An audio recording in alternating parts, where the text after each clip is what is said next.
Good evening, ladies and gentlemen, and welcome to the Divergent Open Amateur Series. I am Shane Gucher, and joined with me is the, of course, lovely Zoya. How are you doing today, Jared? Oh, I'm feeling very lovely, man. Glad to be here. Excited to cast with you. It's been quite a while since we've cast It together. has been, man. I don't know what it was, but it was like probably over a year ago. So we're getting into the first match of the day, ladies and gentlemen. It's going to be RFS versus 2ARC. Obviously, both of these teams are familiar to the Divergent Open, and we see no surprise here, Zoya, Li Ming being banned out, and as well as the Necromancer Zul. Yeah, both of them two of the highest priority heroes in the game. Even with the nerf to Li Ming's siege damage, she's still a fantastic hero. Her ability to fight, diversity in builds, just really powerful hero. And of course, Zul, newer to a lot of people in the competitive scene as he just released, considered to be insanely strong right now. Yeah, he's. You thought Zagara was hard to deal with in lane. Then they brought him into the field, and all of a sudden, it's just like a new level of lane bully.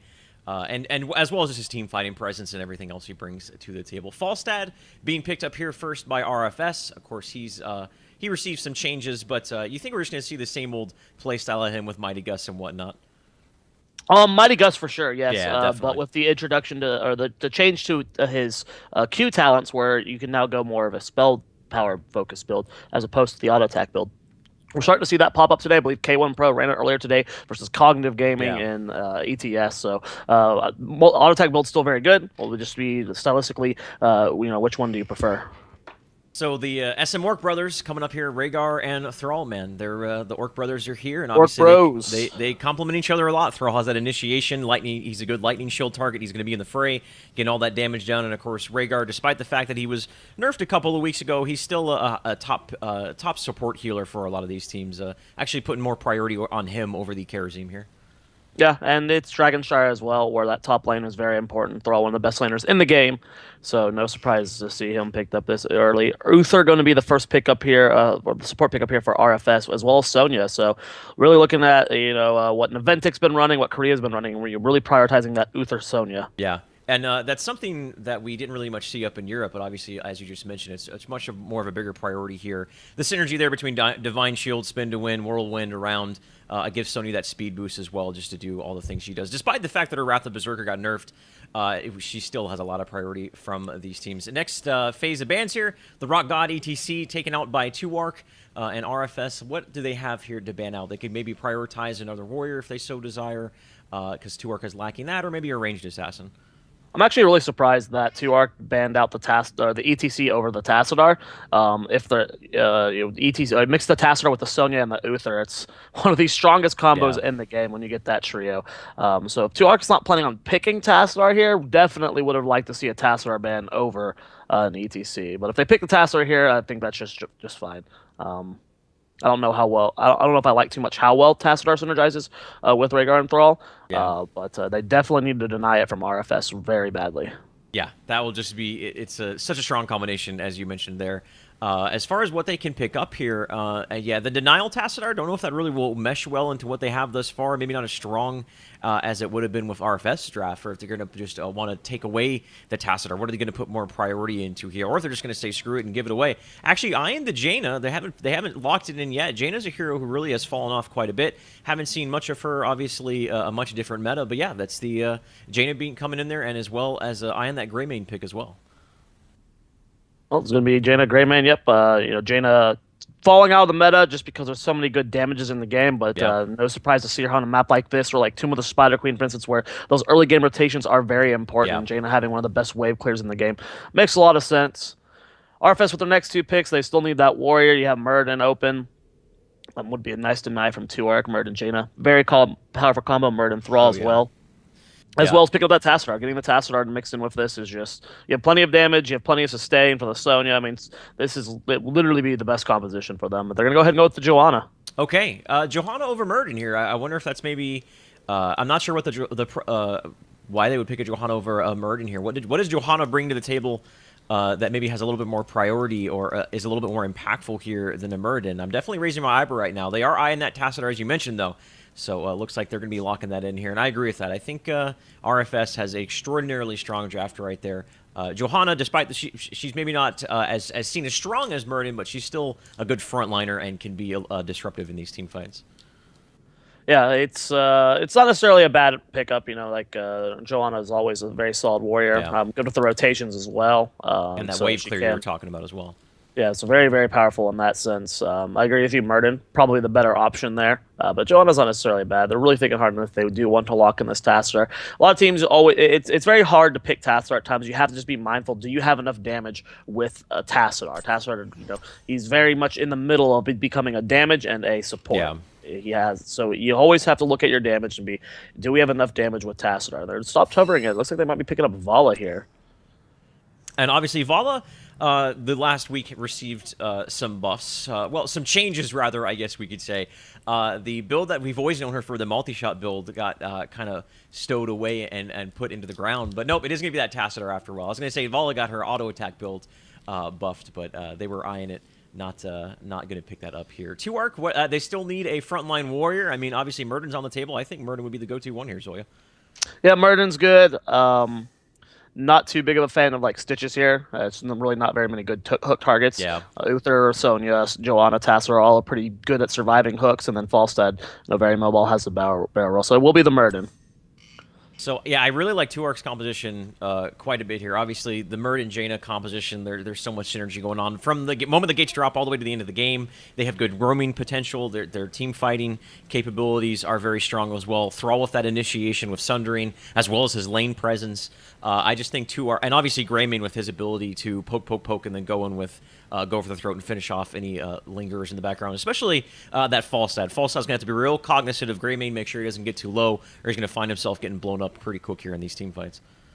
Yeah, really good comps. I do have to give it to RFS though. There's certain combos in this game that you just don't allow happening. Like, for instance, Illidan, Abathur, Rhaegar. That's right. just one of those terrifying compositions that if you see it coming, you ban around it. And RFS with the Uther, Sonya, Tassadar, that is a trio that fits one of those OP type of compositions here. And if you look at Korea at all, those three together is terrifying. So that's what we're going to be seeing here, guys. The map is going to, of course, be Dragonshire, as you see there on the screen. I know a lot of you guys are going to be disappointed, but you're not going to have the privilege of seeing our ugly mugs on the screen today. The lobby is going to be taking shape here. The format today, for those of you who aren't familiar with the format of the Divergent Open Amateur Series, it's a best-of-1 all the way up until the finals. So these teams are going to have to put their best foot forward here from the get-go up until they get into that finals right now. And these guys just kind of fighting for glory right now. Not much. Obviously, the prize pools are just kind of what we can get in there and whatnot, and what the community involves itself in as well. So, our 2-Arc is a team who has been they've been on the map since dating all the way back to Alpha, and they've never really had a team that has been able to have a big breakout performance consistently. There was a couple times a long time ago where they're able to put up some good shows, but with that being said, they've always been performing really, really well in the amateur series. And one thing I would like to see them do is not only be dominant here in the amateur series, but take this to the next step. And obviously, Divergent Gaming with the amateur series is helping nurture and grow these more lesser-known teams here. Yeah, and it is again going to be another very 2-Arc's gone through a lot of iterations when it comes to its roster. This is yet another one of the former roster. They only have kept LZ Gamer and Sunshine. They're going to be joined by Sequoc, Legend, and Frustrated. So another roster change coming for 2-Arc, but it's cool to see that LZ's still around, competing at the original 2014 BlizzCon for Evil Geniuses, and then Sunshine's been one of those Hero League warriors that have been around for a very long time. Yeah, I believe that was with Idra as well, and that was a different time, different beast. We're going to get into this game right now, ladies and gentlemen. Again, best-of-1 series, so these guys are going to have to bring it out real quick. For those of you who maybe aren't familiar with this battleground, there's 2 shrines on the polar ends of the map, north and south. You gain control of those. You get yourself a Dragonite. The Dragonite scales exponentially into the late game. Early game, he's not as impactful as he is around that 20, 30-minute mark. So generally, we don't see teams recklessly throwing themselves headlong into the shrine. If the opportunity presents itself, it's nice to maybe get a tower or 2 or in the first 5 to 10 minutes of the game. But really, it comes down to the team's ability to wave clear between the mid and bot, and that's top lane, putting your best solo laner lane presence hero in that top lane. Well, here we go, guys. Game number 1 of the day. Again, best-of-1 here on the left-hand side of the map in the blue trucks. It's going to be 2-Arc. Legend on Jaina, LZ Gamer on Thrall, Frustrated on Rhaegar, Sunshine on Murden, and Sequoc going to be playing the Greymane. And on the right side of your map is going to be RFS in red. That is going to be Percival on the Johanna, Sleepy Bear on the Falstad, RFS Needham on the Tassadar, Ethics on the Uther, and then Lord Satan on the Sonya. Gates are about to drop. This game is going to be underway. What do you expect to see from the lanes here, Zoya? So it should be Thrall versus probably... The cool thing about RFS composition is they have 3 good solo laners. Falstad, Sonya, and Tassadar can all handle the lane versus Thrall. Probably should be Tassadar up there, just depending on who you want in the rotations. Tassadar, very good Wraith Clear, can help with those rotations. But nope, he is going to be the one going top lane, and it should be the Thrall matching him up there. That's what we're going to see here. Look for these teams to just clean those waves up. We see this time and time again. That ebb and flow between the mid lane and the bottom lane. Looking for a pause here. Looks like maybe some latency problems or something like that. But level 1 talents looks like just standard stuff across the board here. Rhaegar is going to opt for that level 1 totem that we see. We see Europe, actually, a couple European Rhaegar players put more priority into the totem talents over where North America. It seems the trend needs to be a little bit more on the lightning shield talents and the chain heal talents later on into the mid game. Oh, and it looks like we're on a remake here. We are all lagging. Okay. Let's, the team's okay with it. I'm okay with it. Full East Coast. So, it looks like we're just going to do a quick remake here, guys. So that way these guys are on the latency that they can. So, bear with us. We're going to go to a very, very momentary break, and we're back here in just a minute. Sorry about that, guys. Technical difficulties.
A brief break it was. Sorry about that, guys. We just had to do a quick lobby switch up there. We want these guys to make sure they're on the right server that they want to have here, so that everyone is playing on the latency that they wish. Didn't see much of the game there right there. Just the teams kind of get into the mid lane and whatnot. But that's pretty much all we've seen. Yeah, again, once again, the preference on that level 1 totem for the Rhaegar as opposed to the Lightning Shield build. I'm tilted. They swapped sides. Oh, they did. Oh, they did. Hashtag production. That's okay. That's an easy. We can do this. Yeah, totem build. You know, with the nerf to the Earth Shield build, Earth, Lightning Shield build. Yeah. No surprise really. It's totem build's really good. That 90% slow is sick at 16. So, no big shock there. But the gates are finally opening. We'll see how this early game is going to play out. Nothing happened in that last game. Both teams. Mainly RFS comp. It's very slow rolling. It'll start building steam at 7 and 10. So they're probably not going to be too aggressive unless they just catch someone very out of position, like someone like Legend or one of the squishies. They got to be careful. That's, oh man, False has in a lot of trouble. Is going to be able to barrel roll away there. Sunshine, he's in trouble too. He's going to have to dwarf toss himself out of there. Tassadar trying to seal the deal there, but just going to get him away. Just a little bit of a proverbial bumping to the fist in the mid lane. And we see, Tassadar, Thrall going up to the top lane. They're going to be duking it out. And these guys are going to be clearing these waves and trying to find any sort of pickoffs that they can. Well, we'll just see who can control the shrines. We were seeing the Uther and Sonya here, and the bottom pistol does come down. We should be seeing RFS controlling bottom shrine quite well. Top shrine should be in control of 2-Arc, but unless there's a kill happening, I don't see either team really just getting a significant advantage until later on. So the good old Thunderclap build coming out from the Murden. We've seen a couple of new style Murden builds where he goes more of sort of a bruiser role as opposed to a front line, but with him being really the only warrior in this composition, I don't think we're going to see any playmaker today. Probably going to fall back onto the Avatar as the game develops here. And right now, it looks like we just see that 2-Arc is switching down. As you mentioned, they're going to gain control over that bottom one. Their early game certainly has a little bit more of a presence up in the top lane. We're going to see the Orc and the Tassadar duke it out, though LZ Gamer's got to be careful. The rotate is coming, and I think he's a little bit too slow here. He's probably going to go down. Yeah, he's already popped Wind Fury, which means he's lost his movement speed. He's going to be chased by Satan and Sethix. He had the double stun on them. Legend is rotating up with Sunshine. We'll be able to get the peel, and they actually do. He's able to rotate around. Frustrated gets to him, but now they're trying to collapse on top of Legend himself. That's LZ Gamer able to get away with the assistance of his teammates. So good on him. He's going to get back into the lane, continue to soak up, and maybe think twice about duking out with the Tassadar there, but with those rotations coming in. But meanwhile, bottom lane, it looks like Greymane was able to bully out Falstad. Not much of a surprise right there. Greymane obviously has is that matchup been favorable for the Greymane? I feel like it is. Greymane can trade with most people at level 1. Yeah. I don't know if he'll win it straight out, but he's got good poke. Falstad is just really good himself as well. It will be auto attack build this game. I'm not going to be seeing the spell power build that we saw earlier today. That was a good old the old one we used to see, but not so much anymore. 2-Arc falling back to their Siege Ogres. Going to apply some pressure into that bottom lane. Obviously, bottom lane has a lot of priority because not only does it have the potential to have 3 different camps barrel down it at one time. Oh, LZ's going to dive on top. Oh, yep. Once again, he gets caught out. The overstate is welcome. And that rotation that didn't work out the first time is going to work out the second time, and that's the first blood right there, Zoya. Yeah, it's really smart rotations coming out from RFS, setting Sonya and Uther top. They're not really going to get any ganks on Greymane and bottom. They're going to struggle with mid as well. Sleepy Bear can lane just fine in these 2 lanes. So I like the heavy rotation stop because that's really the only gankable person for them. That's the only way they're going to get killed in the other game. So hopefully LZ Gamer might play a little bit more defensive here, knowing that's the case. But bottom lane, again, those Siege Ogres did a little bit more work than I expected. They're just now getting cleared up. They have done a little bit of damage to these towers. With them being relatively early Siege Ogres, that's a little bit more than you would expect to get. Normally just maybe force a response, force a rotate, something like that. But yeah, we see RFS Ethics is going to gain control of the bottom shrine. The shrines just keep kind of switching between the two, experiencing a dead heat. These teams looking for level 7.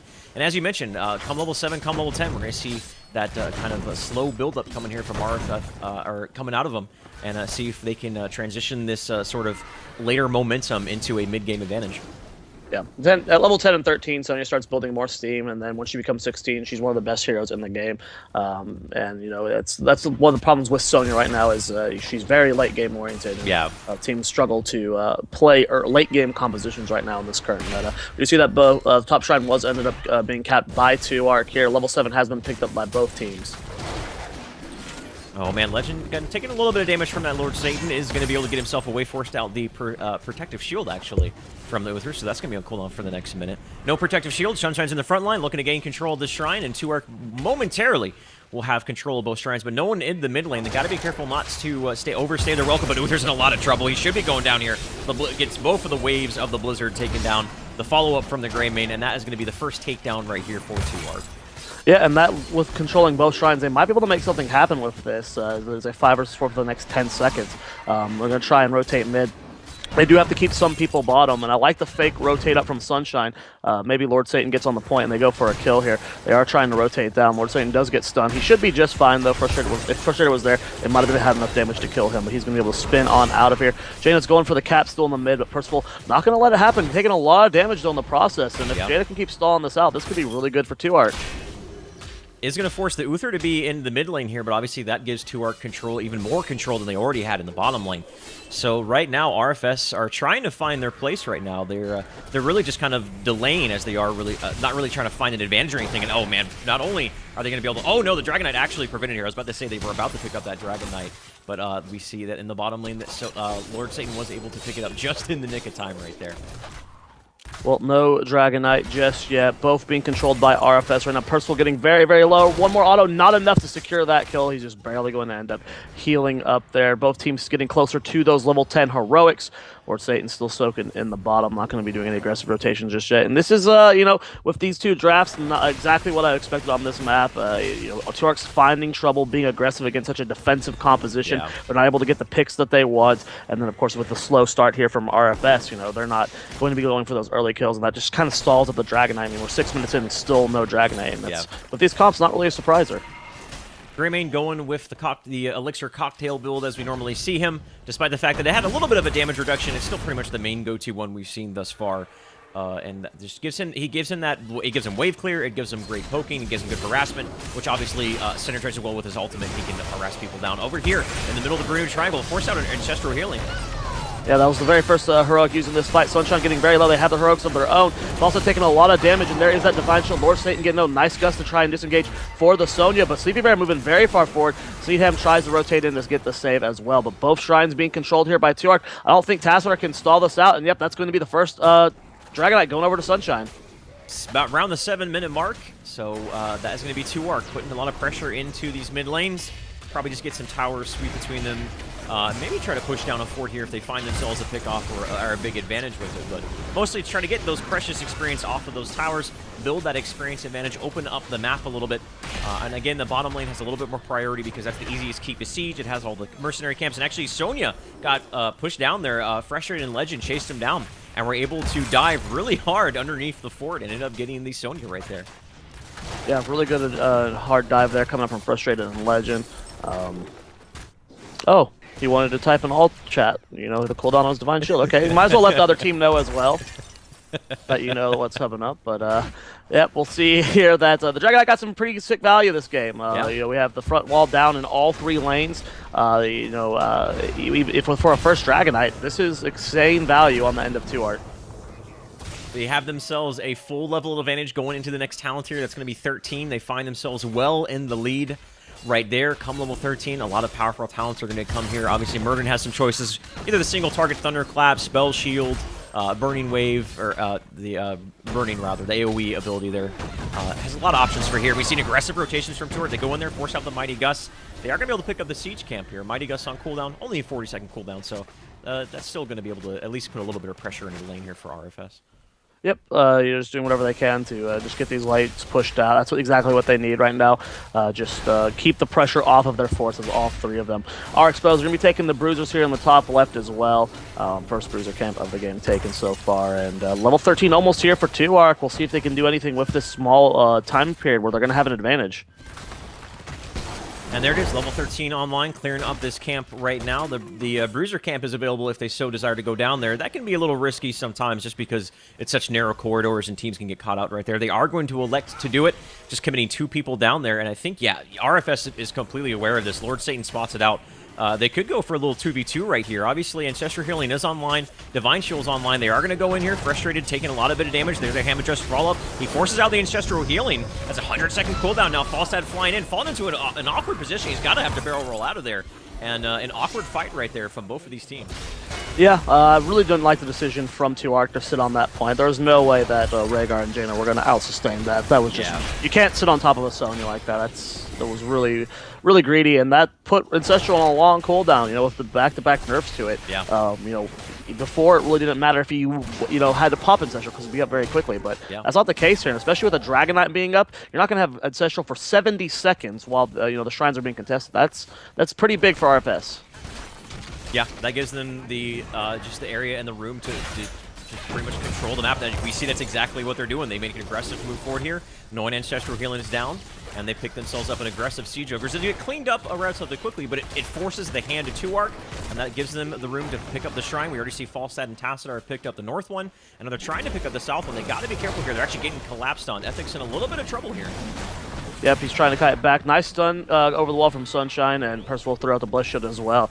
So nice disengage and trying to engage from both of the Warrior players in this game. Still a full level lead here for 2Arc. The Shrines are being contested. Tastar and Falstad going to try and catch LZ Gamer out here. The Force Wall goes down really early, but there was a hole in it. He's going to be able to try and get out of here. A misplaced Force Wall there kept LZ his life. Yep.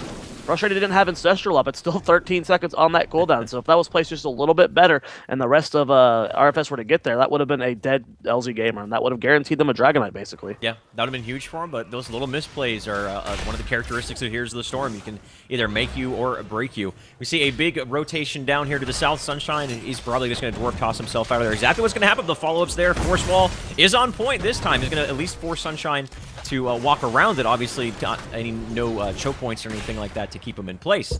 But again, they weren't able to follow up. They weren't able to get that takedown.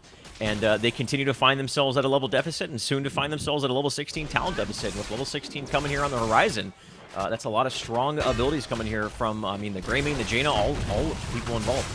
Well, the Suns go down onto Cephix and Satan. He's taking a lot of damage having to spin here. A Divine Shield, nice Thunder coming out from LC Gamer. Legend gets very low, but is going to be healed up. A late Divine Shield from Cephix going out onto Sonya, and Uther's going to be the first to fall in this fight. They're going to get Joanna as well. That was well done by them right there. The Ancestor Healing on point kept him up and kept him able to get into that team fight, go for the throat, securing the takedown, and that's more than likely going to be a Dragon Knight. Falstad is going to be able to use that mobility of his to at least delay it, but he's got to be careful. He uses the Mighty Gust to get himself out of there, but now we see the rotation from 2Arc is going to be able to secure them that Dragon Knight. No one's actually in mid. Legend is starting to rotate up there. It looks like some hesitation here. Maybe they want LZ Gamer to get it. Sleepy Bear actually in some trouble too. He took a little bit of a greedy route there, and he actually might go down. Well, Greymane does dive in, not going to be able to secure that kill. Nice shields coming up from Tastar. And yeah, wanting to put LZ Gamer in there, I like that decision. Yeah. Jaina's got so much damage. She's better. She's got really good siege. You know, and I think I like that decision. They're going to be pushing in this mid lane here. Second Dragon Knight of the game for 2Arc. They still have that 16 advantage now. Keep in mind, Sonya gets exponentially better at level 16. That's when she finally feels like, you know, really OP hero. Yeah. So they're just about to have that. As long as they don't take too much damage from this Dragon Knight, RFS is going to be in, you know, still a very solid position. See him rotating down here. Their priorities here are going to be the forts. Those outlying structures give them even more of an experience advantage as they are on the way to the level 20 Stormseer Talons, and also to continue to diminish that map control that RFS, what little they have available to them. And again, bottom lane is such a priority because that keep is the easiest to siege and so on and so forth. That's exactly what they're doing. Dragon Knight still has a full 20 seconds left on it, so it looks like they're going to make one more push up to the top lane and try to get this all heroics online for all parties involved here. So level 16 is desperately needed for RFS if they want to have a successful defense here. Well, they're going in for this top fort. This will be the third and final fort here for RFS. Can they hold it, or are they going to lose it? And it's suddenly a 2-level lead. This is big for 2Arc, but LZ Gamer just about to lose that Dragon Knight. Will they force a fight out of this? Condemn is coming out. It doesn't really clump too many of them up. The totem comes out. They root, and that's a very early force Iron Skin there on Percival. Yeah. But Sonya looking for the flank. Mighty Gust is going to zone a Legend away from the team. Sunshine teleports in, but Legend gets immediately soloed there by Lord Satan. Lord Satan spinning, doing all that. The shields are keeping him alive as well. If that Stone Skin, he's trying to get away. He Ancient Spears back in onto Sunshine. It's just Healing. It is not on time. It is barely just the nick, not fast enough right there. That's going to be the frontliner of 2Arc going down. Now the War Chief is going to have to get himself out of there. And a very successful team fight from RFS right there. Though despite them netting those 2 takedowns right there, Zoya, they still find themselves at a full level of disadvantage as well as a structure disadvantage as well. So they're down on map control, down on experience. They're going to have to do that maybe 1 or 2 more times before they find themselves on even footing. I am okay with going, Icy Veins on Jaina. I think it's great, and I think it can work versus this comp, but you have to be mindful that when you don't take Ice Block, you have to be on top of your positioning constantly. You can't be going for these flanks when your Rhaegar is so far away. The moment that that Sonya, Lord Satan, realized that Jaina was out of position, there was nothing Jaina could do. She doesn't have Ice Block. She can't stall out, especially versus Gus, so you have to be mindful of your positioning on Jaina, especially when you don't go Ice Block. Icy Veins is fine, but you just can't get caught like that. It's amazing how that level 13 talent can really just dictate this, almost just change the style in which you have to play Jaina. Is it more of a backline sit and wait, or is it more of a flanking sort of thing? Obviously, there's a lot more variables that go into it, but one of the things I loved about Jaina is that that dynamic that goes on at level 13 between Icy Veins and Ice Block. 2Ark going aggressive here, aren't able to get the camp. There is the Mighty Gust onto it. They're still going to fight over this. Blessed Shield on the 2. I believe Iron Skin's on cooldown. There's a huge Sundry, and Lord Satan's in a lot of trouble. He is going to get taken out immediately. Stone Skin utilized, but a little bit too late. Double hammer right there, and wow, all of a sudden 2Ark, they don't care that they lost that last team fight. They went in aggressive, got the camp, got 4 takedowns, and now they're looking to threaten to keep. Yeah, really good fight there from 2Ark. I mean, you have to be mindful of those little chokes like that, especially versus, this composition, the Sundering, the Blizzard, the Jaina combo. You get clumped up, you just get annihilated, and that's exactly what happened there. This keep's definitely going to go down. There's still 23 seconds on Sonya, and with plenty of mana still left unfrustrated, they could easily go for core, and that's exactly what they're doing. I think this is a smart decision. 15 seconds until Sonya's back up. It's only a Tassar to defend, and I think that's going to be it, Shane. I agree. They're going for face SM Morph, everyone. That is going to be the first game of the day. Should be the first game of the day. It will be going to 2Ark. So we talked about how 2Ark's been around for a long time. They've had some roster troubles, but right there, they're making a statement. That was well done by them. Really, there was only one exchange in that match that really didn't go their way, and it wasn't even that kind of a one-sided exchange. They only gave up 2 takedowns, but for the most part of that game, I feel like 2Ark was just simply the better team, and we're ahead from the moment the gates dropped. Yeah, I mean, it's tough because you always have to keep in the composition is in mind. It's a slow comp from RFS. Uther Sonya doesn't and Tassel don't start building steam until later in the game. So they did a good job of stalling out, minimizing their losses. But all it takes is one fight late game. It doesn't matter. One fight, and you can lose the game. And they miscalculated. They were way too clumped up. They didn't expect the invade, and they got punished hard for it. All right, guys. So we're going to take a small break, get into the next match.